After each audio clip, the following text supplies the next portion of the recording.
Lunes 19 de septiembre de 2022. Tres mensajes del Evangelio de hoy, tomado del Evangelio de San Lucas, capítulo 8, versículos del 16 al 18. En aquel tiempo dijo Jesús a la gente: Nadie enciende un candil y lo tapa con una vasija o lo mete debajo de la cama. Lo pone en el candelero para que los que entren tengan luz. Nada hay oculto que no llegue a descubrirse. Nada secreto que no llegue a saberse o a hacerse público. A ver si me escucháis bien. Al que tiene, se le dará. Al que no tiene, se le quitará hasta lo que cree tener. Palabra del Señor. Gloria a ti, Señor Jesús. Querida familia, hoy tenemos una serie de sentencias de Jesús bien instructivas. El Evangelio de hoy tiene una serie de aplicaciones prácticas bien profundas que vamos a tratar de desentrañar de este bello texto. Vamos a reflexionar tres mensajes. Primero, muestra la belleza del Evangelio. Segundo, ¿quién es tu público? Tercero, la fe produce hambre de Dios. Vamos con el primer punto. Muestra la belleza del Evangelio. Comienza Jesús diciendo lo siguiente: Nadie enciende un candil y lo tapa con una vasija o lo mete debajo de la cama. Lo pone en el candelero para que los que entren tengan luz. Querida familia, esta expresión de Jesús se refiere en concreto a el Evangelio. El Evangelio es aquella luz que debe iluminar a muchas personas. Lo que el Señor está diciendo en contra de algunas teorías y filosofías de entonces es que el Evangelio debe alumbrar e iluminar a todas las naciones. Había una especie de corriente llamada el gnosticismo que decía que lo que ellos sabían era para unos pocos. Algunos iluminados, algunos especialmente escogidos, tenían el privilegio de saber esta revelación. Lo que Jesús dice es que el Evangelio es completamente distinto a eso. Es decir, el Evangelio debe ser conocido por todos, anunciado a todas las personas. Nada de que un grupo selecto de personas lo deba conocer y otro enorme grupo de personas deban permanecer en la ignorancia. Todo lo contrario. Esto va muy de la mano con lo que dice Jesús al final de su vida, antes de subir a los cielos. Id y evangelizad al mundo entero. Pero yo quisiera resaltar hoy un aspecto bastante especial del Evangelio, y es su belleza. Ciertamente nosotros al predicar el Evangelio podemos resaltar la fuerza de la verdad que hay en él. Es decir, el Evangelio es la verdad y nos lleva a Cristo, que es la verdad misma encarnada. Y por eso tenemos una bellísima doctrina. Una doctrina verdadera, una doctrina que no admite relativismos. O podemos hablar también de la fuerza del bien del Evangelio. Esto es, que el Evangelio nos lleva a practicar el bien, nos enseña el camino correcto. Pero tal vez hay un aspecto menos conocido de la fuerza del Evangelio y es la belleza que éste tiene. Es decir, la belleza del Evangelio. O sea, la capacidad que tiene de atraer por sí mismo. Tanto la verdad como el bien como la belleza son lo que la filosofía griega llamó los trascendentales, junto con otro llamado la unidad. Y por supuesto que el Evangelio goza como de todas estas características, pero enfoquémonos hoy en la belleza del Evangelio y pensemos que esta fue una de las armas más potentes que tuvo el cristianismo para difundirse por todo el mundo en tan poco tiempo. Sabemos que en muy pocos años el Evangelio se había predicado a una enorme porción del Imperio Romano. ¿Y por qué esto? Tertuliano, un padre de la iglesia, decía que cuando los paganos veían a los cristianos, se repetían: miren cómo se aman. Y de esto tenemos una muestra en Hechos de los Apóstoles, capítulo 4, versículo 32. Dice así: la multitud de los creyentes no tenía sino un solo corazón y una sola alma. Es decir, el cristianismo se expandía por atracción. Óyeme bien, se expandía por atracción. Y esto es lo que está diciendo el Señor en el Evangelio de hoy. Que se encienda la luz del Evangelio y que las personas quieran acercarse a él porque lo ven irresistiblemente atractivo. A este propósito quisiera contarles un testimonio personal. Por gracia especial de Dios, tuve el regalo del cielo de llegar virgen al matrimonio. Virgen por convicción. Virgen porque el Señor me tocó el corazón siendo muy jovencito y después de experimentar un proceso de conversión, entonces quise seguir lo que el Señor decía respecto a la castidad. Y yo tenía cierto reparo en testimoniar esto públicamente. Y el reparo no es porque yo tuviera vergüenza de esto, todo lo contrario. Tenía un cierto reparo porque creía que era cierta soberbia el decir esto públicamente. Ciertamente, la castidad implica mucha valentía, implica mucho esfuerzo, implica mucha voluntad, implica sacrificio, implica oración, pero sobre todo implica una enorme gracia de Dios, porque finalmente es el Señor el que concede la gracia. Entonces yo tenía cierto temor de predicar esto porque de pronto podía sentir que la soberbia se me venía al corazón, se me venía al alma. Pero un sacerdote santo, director espiritual que tuve, me dijo: predica esto a los jóvenes y predícalo con fuerza, porque muchos se sentirán identificados con este testimonio. Muchos sentirán en su corazón el deseo de seguir esto.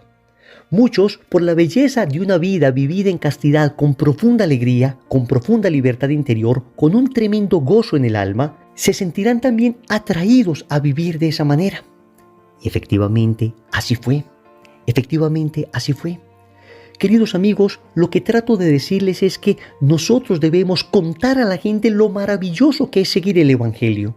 El mundo trata de desfigurar la imagen del cristianismo y le hace creer a todo el mundo que los cristianos que viven la ley del Señor son personas amargadas, son personas aburridas, retraídas, son personas que cargan con un pesado fardo en sus espaldas y que les tocó vivir así, cuando es todo lo contrario.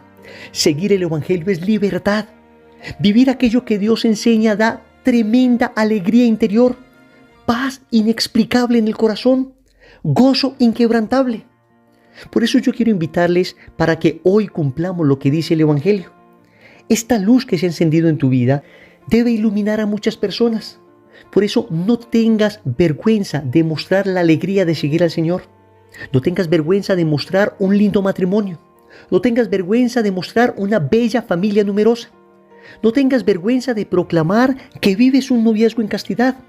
No tengas vergüenza de decirle al mundo que crees, que oras, que vas a misa, que estás consagrado a Jesús por María, que rezas el rosario, y cuéntalo con profunda alegría, con profundo gozo, que créeme, puede que algunos traten de apagar esa luz porque les encandila, porque están tan acostumbrados a la tiniebla y a la oscuridad que no la resisten, pero serán muchos en cambio los que se sentirán irresistiblemente atraídos por esa luz que llevas en tu corazón. Y ciertamente nada de eso será mérito tuyo. La vela no puede decir que ella es la luz, no, simplemente es portadora de la luz. Tú y yo no somos la luz, somos simplemente la velita que portamos esa luz, pero qué alegría que la luz del Evangelio brille en nuestro corazón, qué alegría que la luz del Evangelio irradie a todos los que puedan a nuestro alrededor, qué alegría mostrar la belleza del Evangelio. Segundo, ¿quién es tu público? Y esa pregunta la hago a propósito de lo que dice un santo obispo español, Monseñor José Ignacio Munilla.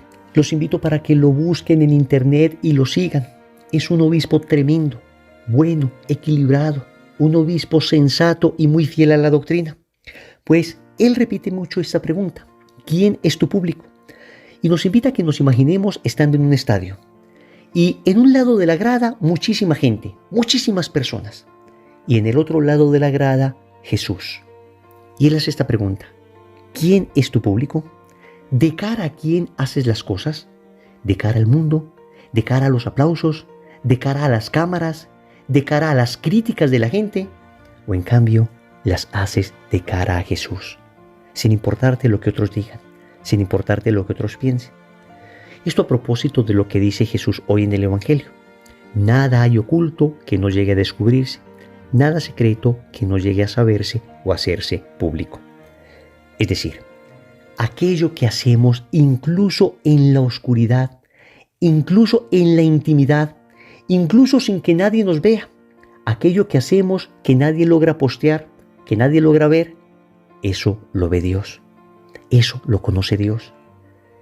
Es una invitación de Jesús para que no seamos hipócritas, para que no tengamos un doble rostro, para que no actuemos de una manera de cara a la gente y de otra en el ocultamiento de nuestra soledad, porque el público más importante siempre está allí, Dios nuestro Señor, su mirada tierna y compasiva, no una mirada que te acusa, no una mirada que te juzga, sino al contrario una mirada que te ama, pero una mirada a la que le duele profundamente que te lastimes con el pecado. ¿Quién es tu público?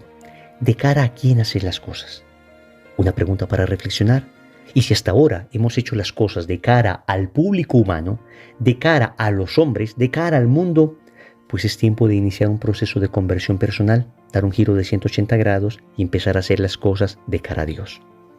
Tercero, la fe produce hambre de Dios. El Evangelio concluye con una frase que muchas veces no se ha entendido bien. Dice el Señor, al que tiene, se le dará, y al que no tiene, se le quitará hasta lo que cree tener. Si alguna persona interpreta esta frase hablando en términos materiales, pues parecería una frase injusta. Al que tiene materialmente se le dará, y al que no tiene materialmente hasta lo que tiene se le quitará. Obviamente este no es el sentido de la frase. Más bien esto se refiere a aspectos espirituales y se refiere fundamentalmente a la fe. Así funciona la vida espiritual. Al que tiene fe se le dará más fe, y al que no quiere tener fe, hasta ese poquito de fe se le quitará. Y es que esta es una realidad antropológica que se vive en la espiritualidad. Cuando tú tienes fe, entonces se produce dentro de ti un hambre de Dios, un deseo de conocer más, un deseo de enamorarte más del Señor. Las personas que tienen fe, entonces quieren leer más la Biblia, quieren ver películas religiosas, quieren estar en la Eucaristía, en la adoración del Santísimo, en el grupo de oración. A ese que tiene se le dará más de Dios. Esa fe produce hambre de Dios. Pero en cambio, las personas que no se han preocupado por cultivar su fe, las personas que pueden tener un poquito de fe pero no se preocupan por regarla, no se preocupan por cuidarla como una florecita que apenas está creciendo y que es muy débil, pues esas personas, hasta ese poquito de fe que tienen, al final la terminarán perdiendo. Saldrán del colegio con un poquito de fe que no quisieron cultivar y llegarán a la universidad y les quitarán allí lo poquito que tenían. O ese católico que se conforma con ir a misa cada que le nace, y le nace muy poco, o cada que hay un evento social, pues ese poquito de fe que tiene, con el primer documental ateo que vea, se le quitará. Con el primer comentario de sus amigos mundanos, de sus amigos bastante secularizados, bastante ateos, se le quitará. Querida familia, al que tiene fe y se preocupa por cultivarla, se le dará más fe. Y al que no tiene fe, y la poquita que tiene la ha despreciado, se le quitará hasta esa poquita fe que tiene.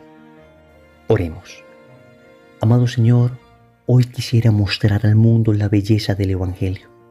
Hoy quisiera mostrar al mundo lo feliz que me siento de seguirte, la alegría que hay en mi corazón por sentirme absolutamente libre, por experimentar esta paz, por experimentar este gozo que me produce tu Evangelio, que me produce tu palabra.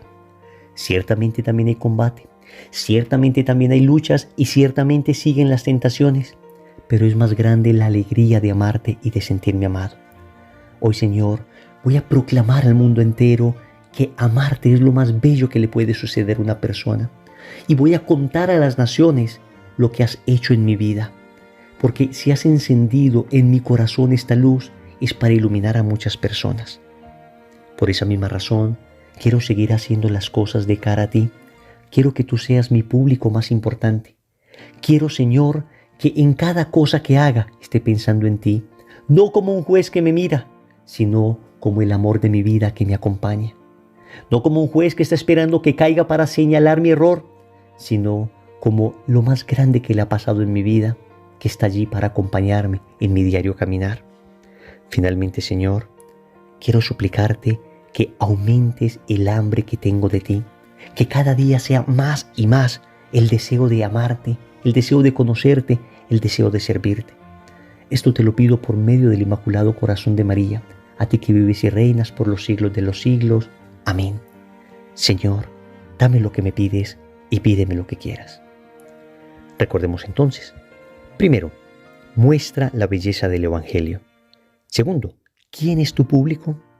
Tercero, la fe produce hambre de Dios. Compromiso. Vamos a tratar de mostrar hoy en nuestras redes sociales la belleza del Evangelio. En el nombre del Padre, del Hijo y del Espíritu Santo. Amén.